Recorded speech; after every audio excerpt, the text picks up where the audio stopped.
Hello everyone, welcome to Hopeful Turns.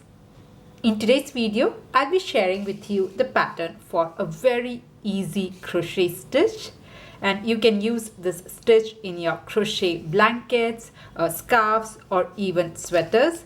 It's a beautiful stitch with a great texture and it's just one row repeat stitch pattern. Okay, now the pattern here is completely reversible, the stitch here. So this is one side and this is the reverse side, and also it gives a very neat and clean edges.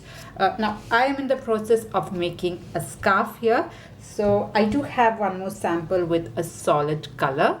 So if you see, this is how it looks with a solid color. It has a beautiful texture and it's quite dense. So if you are looking for a stitch pattern that you can use for your winter wears, this is a great pattern to try. It's similar to your braided zigzag stitch, but it's much more simpler and it doesn't eat as much of yarn as your braided zigzag stitches. Okay, now the pattern, as I mentioned, is just one row repeat. It will work up very quickly, and especially if you're using a thicker yarn, it will go very fast. So this is in the process, I'm in the process of making this scarf, and if you see this is made with a weight 5 slightly thicker yarn, and I had used a 6.5 mm crochet hook, but I'll be showing you this one in a solid color. This is a weight 4 yarn and I'll be using 5 mm crochet hook for this. You can use any weight yarn, just go with the recommended hook size.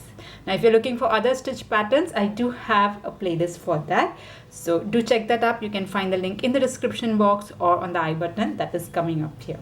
Now let's get started. So we'll start this pattern with a slip knot. So make your slip knot first, and then we are going to make chain stitch. Now for this pattern here, you can start with any even number chain stitch, that is any multiple of 2. So here I am going to start with 20 chain stitch.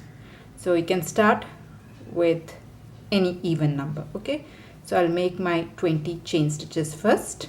So here I have made my 20 chain stitch. Let's start row 1. So for row 1, what I'm going to do is I'm going to skip the first 3 stitches. So 1, 2, 3. And I start working in the 4th stitch. So skip the first 3 stitches. Now insert your hook into the 4th stitch from the hook and pull up a loop. Now you yarn over, insert your hook through the same stitch and again pull up a loop. Now if you count, you'll have 4 loops on your hook. You yarn over and pull through all the 4 loops. Okay, once you do that, you make 1 chain stitch, chain 1. Okay, next I'm going to skip 1 stitch. So here it has already been worked. Skip 1 stitch and into the next we will be working. So skipping 1 stitch, into the next stitch, just insert your hook and pull up a loop. You yarn over, insert your hook through the same stitch like this and pull up a loop. You have 4 loops. You yarn over and pull through all the 4 loops like this, and then chain 1. And this will be the repeat pattern for the entire row. Okay, so once this stitch is done, you skip 1 stitch and insert your hook into the next stitch, pull up a loop. You yarn over, insert your hook through the same stitch, pull up a loop. Now you have 4 loops, yarn over, pull through all the 4 loops and then chain 1. I'll show you again. So once this is done, that is you pulled up everything from the 4 loops, you have always to finish it with a chain 1. After that you'll skip 1 stitch and start working in the next stitch. So skipping 1 stitch, into the next stitch, insert your hook, pull up a loop, yarn over, insert your hook through the same stitch, pull up a loop. You will have 4 loops on your hook, yarn over, pull through all the 4 loops and chain 1. Okay, so I'll just repeat this till the end of this row. So here I have repeated the pattern and I have reached the end of this row.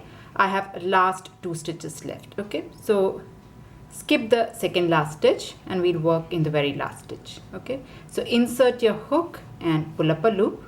You yarn over, insert your hook into the very last stitch itself and then pull up a loop. You will have 4 loops. Yarn over, pull through all the 4 loops and chain 1. Okay, so with that your row 1 is done. Let's move on to row 2. Now from here on the pattern will be the same. It is just the repeat of row 2 that I'm going to show. Okay, so every row from here you are going to start with 2 chain stitch. Chain 2, 1, 2.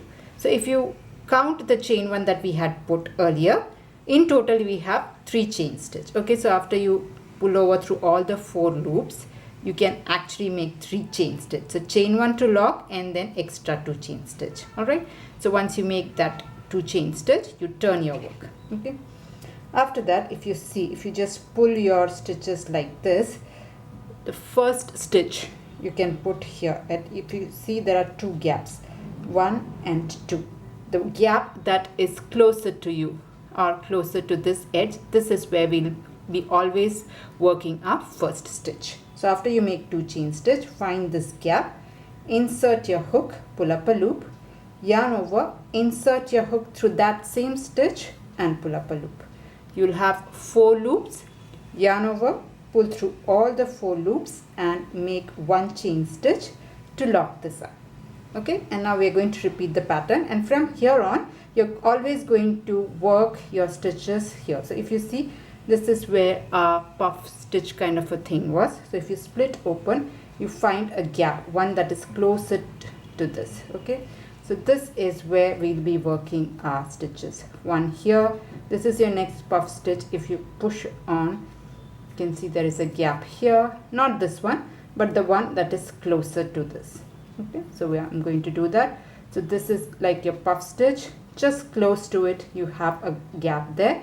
Insert your hook, pull up a loop, yarn over, insert your hook through that same stitch, pull up a loop, yarn over, pull through all the 4 loops and chain 1.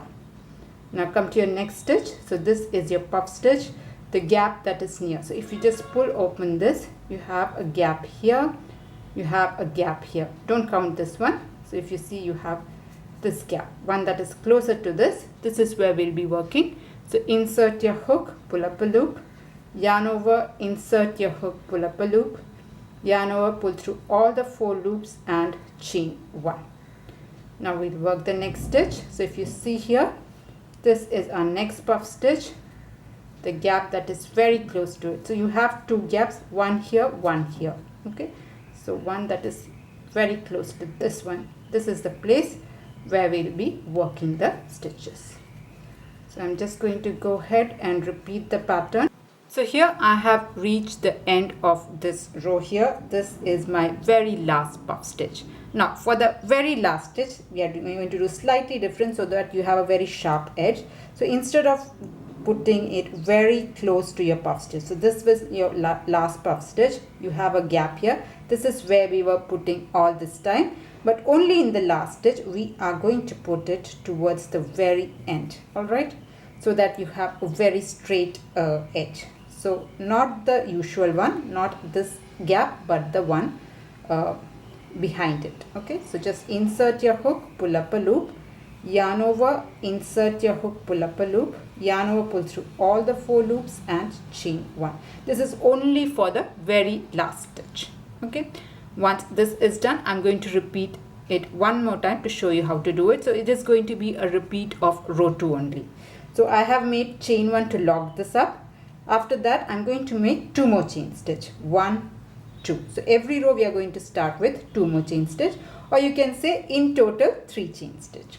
So once you do that, just turn your work. Okay, now for this pattern, only the first and the last stitch placement is a bit different. So the very first stitch, if you just open this up, the gap that is very near to the edge, that is where we'll be working our first stitch. Okay, so here if you pull up, you have 2 gaps. The one that is near to the edge, that is where our first stitch will go. So insert your hook, pull up a loop, yarn over, insert your hook, pull up a loop, yarn over, pull through all the 4 loops and chain 1. And Next, we are finding the next puff stitch or the slanted stitch. So this is our next stitch. If you split open, you have 2 gaps. The one nearest to this stitch, that is the gap where we'll be working our stitch. Like this, chain 1, come to your next puff stitch. If you split, this is a puff stitch, kind of a slanted stitch. You split open, you have 2 gaps. The one that is closest to this, that is where we'll be working our stitch. And you can just go ahead, repeat the pattern. I'll just show you once again how to finish off this row also. Okay. So here I have reached the end of this row. This is my very last puff stitch. So as I said, the first and the last stitch will be worked closer to the edge. So if you see here, I'm not going to put in this one that we usually do. Instead, I'm going to stretch this out, find the, you see like this, there are 2 gaps. This is where we usually work. But at the edge, we are going closer to the gap that is near to the edge. So that is where I'm going to work my very last stitch. Like this, and chain 1 to close. Add 2 more chain stitches and you can turn your work and continue to work the pattern. Okay. So yeah, that was the pattern for this stitch. It's a beautiful stitch. It has great texture. You can make it as big or as small as you want. I just want to give a quick comparison with this one right here. This is the texture difference is only because it's a thicker yarn. That's the only difference between the 2 samples here. So yeah, that was the stitch pattern for today's video. I hope you liked it. If you're looking for more stitch pattern, I do have a stitch library. So I have put the playlist link for that in the description box. You can also find it somewhere on the end screen that is coming up here. So if you liked it, please do not forget to press on the like button. And if you're new to my channel, please do consider subscribing. See you in another video. Until then, bye-bye. Thank you for watching.